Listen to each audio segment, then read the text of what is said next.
खुदावंद आपके साथ हो। खुदावंद यीशु मसीह की अंजील बा मुताबिक मुकद्दस यूहन्ना। खुदावंद तेरी तमजीद।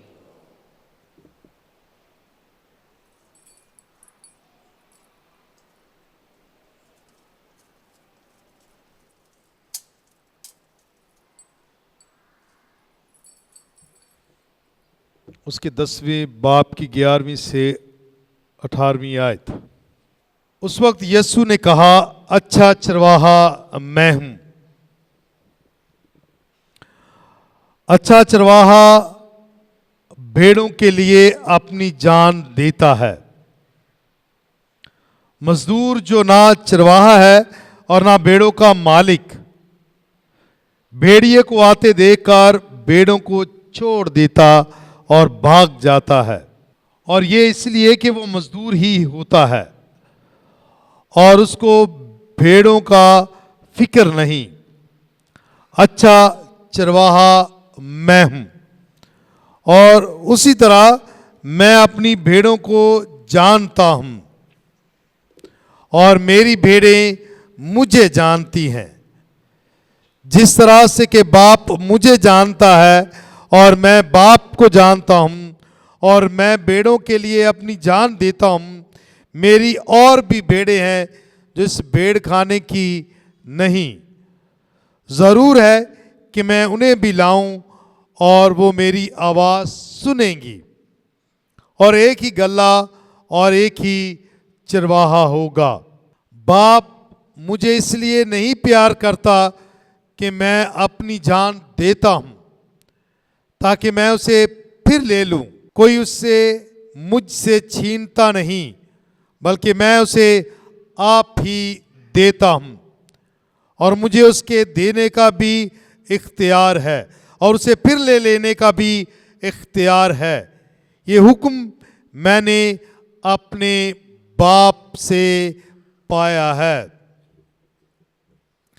अंजील मुकद्दस के वसीला से हम सब की खताएं मुआफ की जाएं।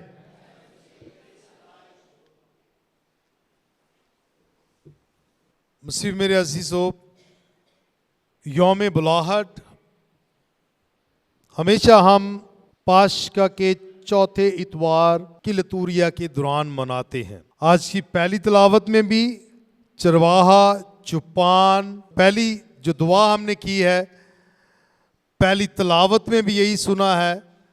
तो जो दुआएं आज सारी की जाएंगी इक़दास नामे से, वो तीनों दुआएं यस्सु अच्छा चरवाहा है, छुपाने वाला है, और उसने अपनी जान का फिदिया देकर हमारे लिए जिंदगी का रास्ता जो खोला है, वो उस पर जो है रोशनी डालती है।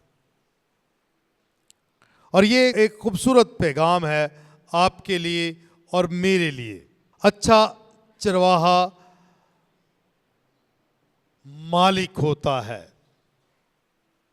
और मालिक को फिक्र होती है अपनी भेड़ों की। नौकर को उनकी अफादियत और अहमियत की कोई फिक्र नहीं होती। जैसे औलाद, मां बाप से बढ़कर औलाद को कोई प्यार नहीं कर सकता,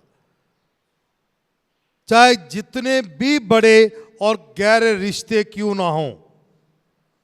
लेकिन मां के लिए, बाप के लिए औलाद औलाद होती है। शाबाश, हमारे मुआशरे में दादा दादी को, नाना नानी को, ताया और चाचू को भी, और दीगर जो रिश्ते हैं हमसे जुड़े हुए हैं, उनको भी तरजीह देते हैं।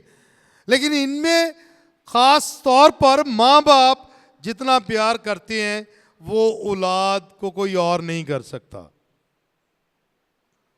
लेकिन खुदा ने कहा कि तुम्हारे माँ बाप तुम्हें भूल सकते हैं, लेकिन मैं तुम्हें नहीं छोड़ सकता, नहीं भुला सकता, क्योंकि मैंने तुम्हारे नाम अपनी हथेलियों पर खोद रखे हैं। तो अच्छा चरवाहा खुदा है, और खुदा अपने बेटे को भेजता है जो हम सब गुनाहगारों के लिए अपनी जान कुर्बान करता है। यानी कि हमारे माँ बाप से बढ़कर प्यार खुदा हमें करता है। सब रिश्तों से बढ़कर माँ बाप अपनी औलाद को प्यार करते हैं, और औलाद को माँ बाप से बढ़कर भी खुदा प्यार करता है। तो ये है खूबी। तो पहली खूबी अच्छे चरवाहे की कि वो प्यार करता है, और गैर मशरूत प्यार करता है। उसकी कोई शर्त नहीं, कोई शराइत नहीं, बल्कि वो प्यार ही प्यार करता है जैसा वो शख्स है। अब खुदा ने अपने बेटे को भेजा कि दुनिया नजात पाए,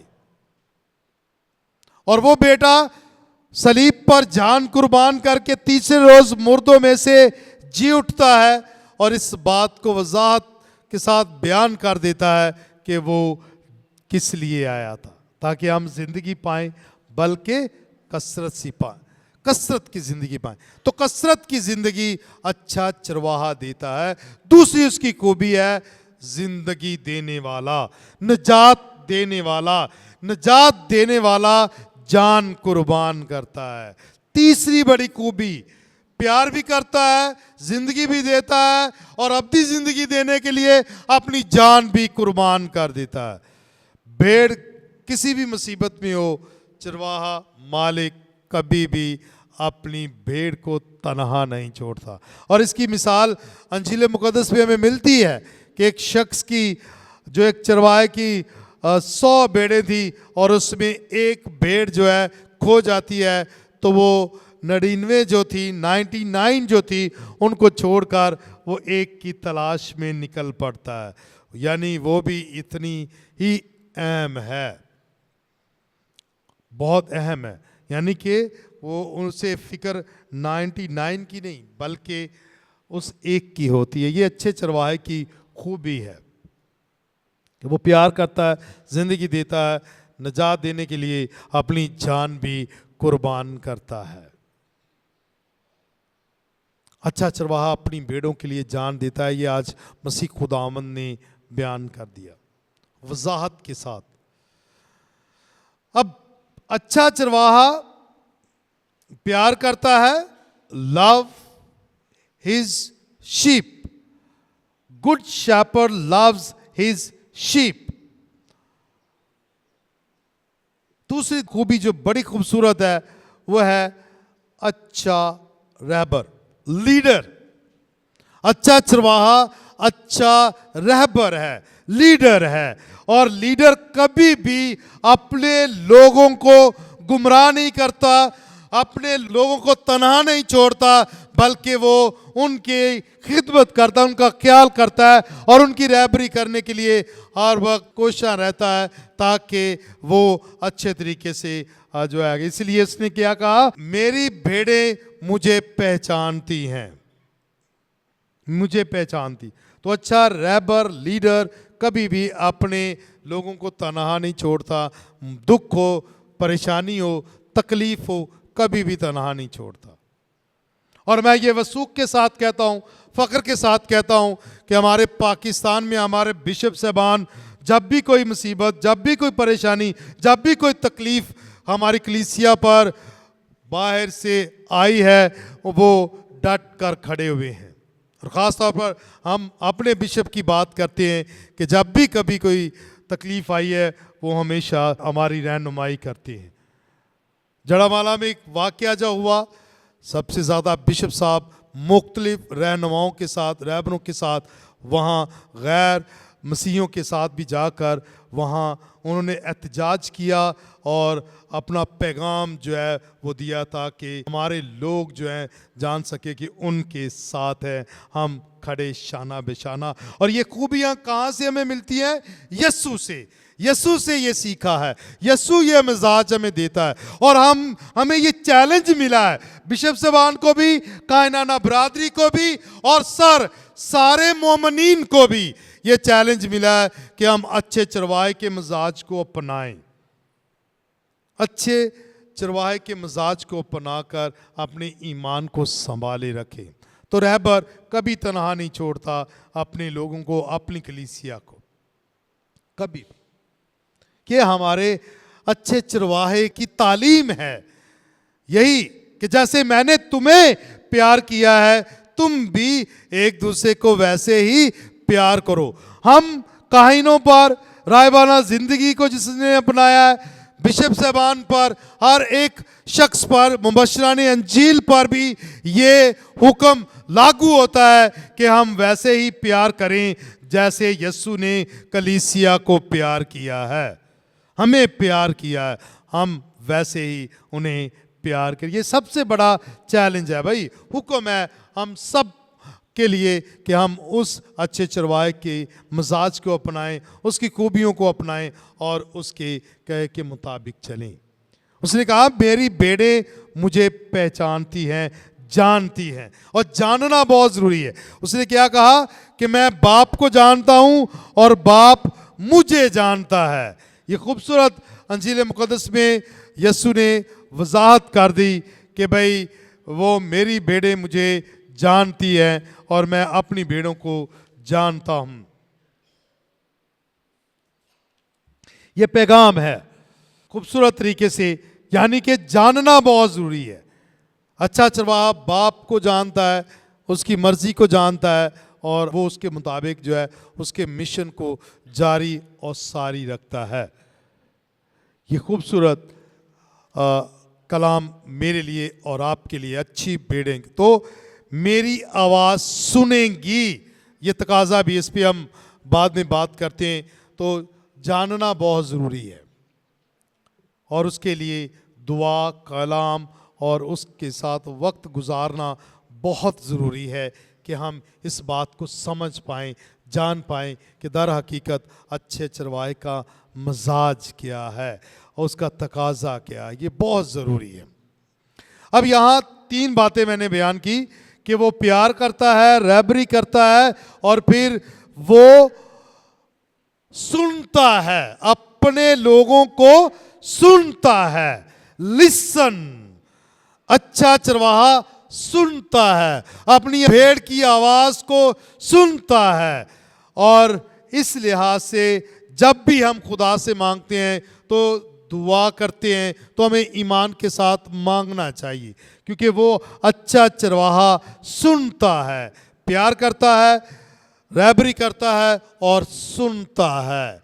यानी कि जो कुछ भी हम खुदा से मांगते हैं वो हमें अता करता है। तो सुनना बहुत ज़रूरी है, बोलना भी, यानी कि ये बहुत ज़रूरी। तो अच्छा जो है रहबर सुनता है, अपने लोगों की बातों को सुनता है और यीशु सुनता है और हमें भी यही सिखाया गया। 3 बातें मैंने चरवाहे की बात की। अभी अब यहाँ उसने कहा कि मेरी भेड़ें मुझे जानती हैं। मेरी लफ्ज़ जो है ये बहुत ज़रूरी है। माय ओन, मेरी, अपनी, अपनाना, मलकियत, मेरी भेड़ें हैं भाई, मुझे जानती हैं। ऑन करना, मालिक बन जाना, अपना लेना। जब तक लीडर अपने लोगों को अपना नहीं मानता वो कभी कामयाब नहीं हो सकता। अपना नहीं हो, ये बहुत वजाहत। खुदावंद यीशु मसीह ने कभी भी एक को नजरअंदाज करके दूसरे को फौकियत दी। गौरतलब बात है, फेवरेटिज्म,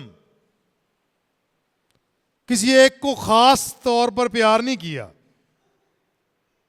सबको एक जैसा ही प्यार किया। मुश्किल तो होता है लेकिन दर हकीकत यही सच है, यही सच है। मुश्किल तो होता है लेकिन यही सच है। जब सबको एक जैसा प्यार करेंगे तो सब जो है वो उसके प्यार को समझेंगे। तो खुदा ने सबको एक जैसा प्यार किया। जैसे पतरस ने कहा, अब तो मैं तयक्कुन से जान गया हूं खुदा किसी की तरफदारी नहीं करता। तो अच्छा रहबर, अच्छा चरवाहा किसी की तरफदारी नहीं करता, किसी एक को खास तौर पर प्यार नहीं, बल्कि सबको एक जैसा प्यार करता है। तो इसका मतलब है कि अच्छे चरवाहे, अच्छे रहबर होने की सबसे बड़ी खूबी ये भी है कि सबको एक जैसा, एक नज़र से देखा जाए, सबको, सही, सबको। तो इसमें नुमाया हो जाता है, कुछ भेड़ें ज़्यादा करीब आ जाती हैं खुदावंद यीशु मसीह के, बार बार आती हैं, तो वो उन्हें खुदा ज़्यादा फ़ज़ाइल और बरक़ात देता है। वो उस पे इन्हिसार करता है, उस भेड़ पे इन्हिसार करता है, उस मोमन पे इन्हिसार करता है कि उसने फ़ज़ाइल कैसे हासिल करना है, वरना वो हम सबको एक जैसा प्यार करता है।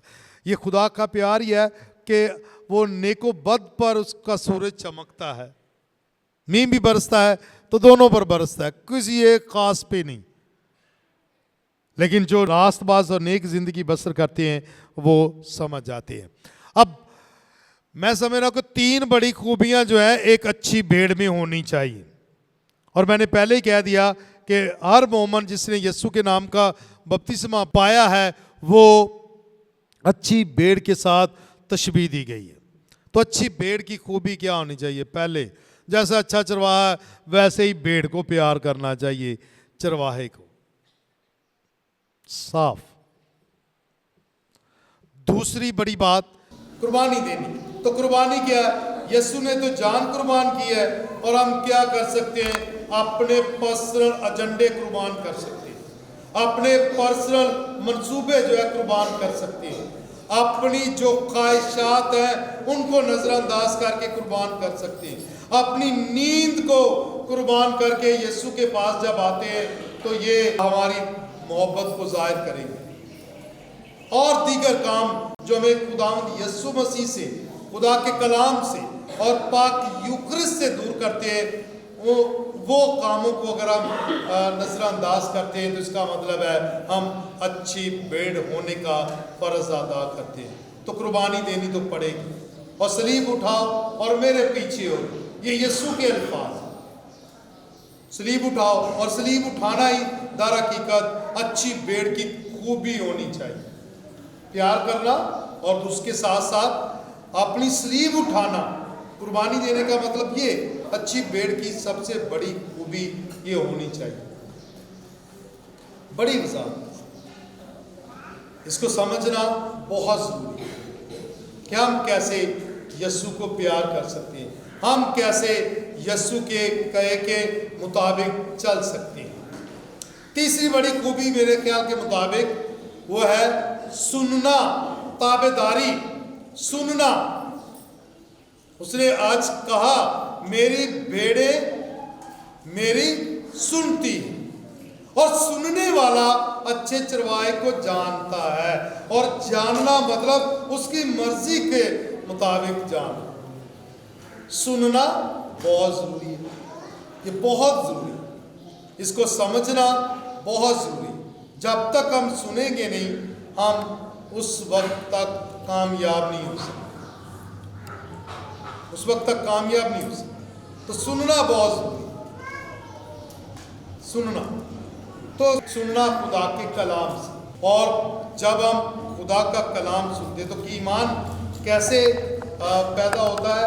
सुनने से, और सुनना खुदा के कलाम से। ईमान में भेड़ तब तक नहीं बढ़ेगी जब तक वो सुनती नहीं। सुनना खुदा के कलाम से, खुदा के कलाम से सुनकर हम आगे बढ़ सकते हैं, सुनकर उसकी ताबेदारी कर सकते हैं। मैं सुबह सुबह पाकमास के लिए जाता हूँ, सुबह 6 बजे चर्च भरा होता है। मॉडल कॉलोनी की बात कर रहा हूँ, सुबह 6 बजे। नहीं यकीन तो आके ज़रा मेरे साथ देख लें, सुबह 6 बजे। हमने यहाँ 8 बजे भी रखा टाइम, वही हाल है। 9 बजे भी रखा, वही हाल है। 11 बजे भी रख लेंगे तो यही हाल रहेगा। सही, पता नहीं क्यों, पता नहीं क्यों, लेकिन चलो सुबह 6 बजे की मैं बात कर रहा हूँ। सही, मैं जा रहा था, गाड़ी पहले एक मुर्गियों वाली गाड़ी खड़ी थी, उन्होंने 5 मिनट बढ़ी। मैंने उनको कहा यार मैं लेट हो रहा हूँ, मुझे थोड़ा सा रास्ता दे दो। नहीं 1 मिनट, 5 मिनट लगाए। चलो उनसे शिकवा नहीं, क्योंकि उनकी मर्जी है ना। मसीह होता तो शायद जल्दी कर देता। अच्छा, फिर एक और शख्स सेंटर में रोड के चल रहा है, गली के अंदर सेंटर में। सही, मैंने हॉर्न दिया, नहीं सुनी। फिर हॉर्न दिया, नहीं सुनी। तीसरा हॉर्न, मैं हॉर्न पे हाथ ही रख लिया, उन्हें नहीं सुनी। मैं फिर हल्की जी गड्डी ला ही दी। सही है नहीं? सही, मैं सच बोलना चाहिए। जब लगी है ना, फिर भाग के उस तरफ हुआ। ये नहीं कि उसको सुनाई नहीं दे रहा, ये नहीं कि उसको सुनाई नहीं दे रहा, वो इसलिए कि वो सुनना नहीं चाह रहा था, वो रास्ता नहीं देना चाह रहा था। गरूर, तकब्बर, अना और गुस्से से कभी भी हम अपने अच्छे चरवाहे की आवाज ना सुन सकते हैं, ना पहचान सकते हैं, और ना ही उसे जान सकते हैं। गरूर और तकब्बर से कभी भी नहीं, कभी भी नहीं। गरूर और तकब्बर से, गौरतलब बात है, वो गरूर और तकब्बर के साथ चल रहा था। भाई बिन्नों की, मैं चल रहा, तू सबर कर। सही? तो मैं ये बात कह रहा हूं, सुनना नहीं चाहते, सुन पाते नहीं। क्यों? क्योंकि गरूर है, तकब्बर है, गुस्सा है, और गुस्से में कभी भी किसी की बात ना सुनी जा सकती है, ना समझी जा सकती है। क्या ख्याल है? खुद ही देख लें जरा, जिन्होंने गुस्सा आता है, ज्यादातर लोगों ने, ਤੁਹਾਡੇ ਚ तो नहीं आता किसी ने, ਤੁਹਾਨੂੰ तो भी नहीं पता होना गुस्सा है की, है ना? की ख्याल है? ਤੁਹਾਨੂੰ तो पता ही नहीं होना ना कि गुस्सा है की। तो कभी भी वेख लो, कभी गल जिहड़ी है गुस्से दे विच, अगर किसी ਨੂੰ ਤੁਸੀਂ प्यार ਨਾਲ ਸੁਣਾਉਣ ਡਏ ਹੋ ਤੇ ਅਗਲਾ ਗੁੱਸੇ और ਤੁਸੀਂ ਤੇ ਹੋਏ नहीं होने ना। कभी मैं ਇਹੋ ਹੀ तो कह रहा, अगला गुस्से च नहीं ਤੁਹਾਡੀ सुनन ਡਿਆ, समझ नहीं आ रही। तो इस लिहाज से कभी भी नहीं, समझ ही नहीं आएगी, समझ ही नहीं सकेंगे कि खुदा क्या चाहता है, यस्सु क्या चाहता है, क्या पैगाम है। तो भेड़ की अच्छी खूबी ये भी होनी चाहिए कि वो अच्छे चरवाहे को सुने, समझे। चौथी और आखिरी बात, शुक्रगुजारी। शुक्रगुजारी बहुत जरूरी है। हर मोमन की, हर अच्छी भेड़ की खूबी होनी चाहिए कि वो शुक्रगुजार। पालूस रसूल तसलनीकियों के नाम खत में लिखते हुए कहते हैं कि हर एक बात में शुक्रगुजारी करो, क्योंकि मसीह यस्सु में हमारे आसमानी बाप की यही मर्जी है कि हर एक बात में शुक्रगुजारी करो। जैसे भी हालात क्यों ना हो, जैसे भी सिचुएशन क्यों ना हो, हमें शुक्रगुजार रहना चाहिए। और यही हमारा आज का पैगाम है कि हम 4 खूबियों को अपना लें। यस्सु को प्यार करें, यस्सु के लिए जान कुर्बान करें, यस्सु को सुने और यस्सु के शुक्रगुजार रहें। जब ये 4 खूबियां कलीसिया में नुमाया हो जाएंगी तो वो बुलाहटें भी बढ़ेंगी और कलीसिया भी तरक्की पाएगा, खिदमत भी बेहतर होगी। ज़्यादा से ज़्यादा लोग जो है खिदमत के लिए आएंगे तो हर जगह काहिन होगा, हर जगह मुनाद होंगे और हर जगह सिस्से सबात जो है वो अपनी खिदमत सर अंजाम देंगे। ये बहुत ज़रूरी है इस बात को समझना। तो आए इन बातों पर गौर खौस करें और बुलाहटों के लिए दुआ करें कि खुदावंद चर्च को, कलीसिया को ज़्यादा से ज़्यादा बुलाहटें अता करे।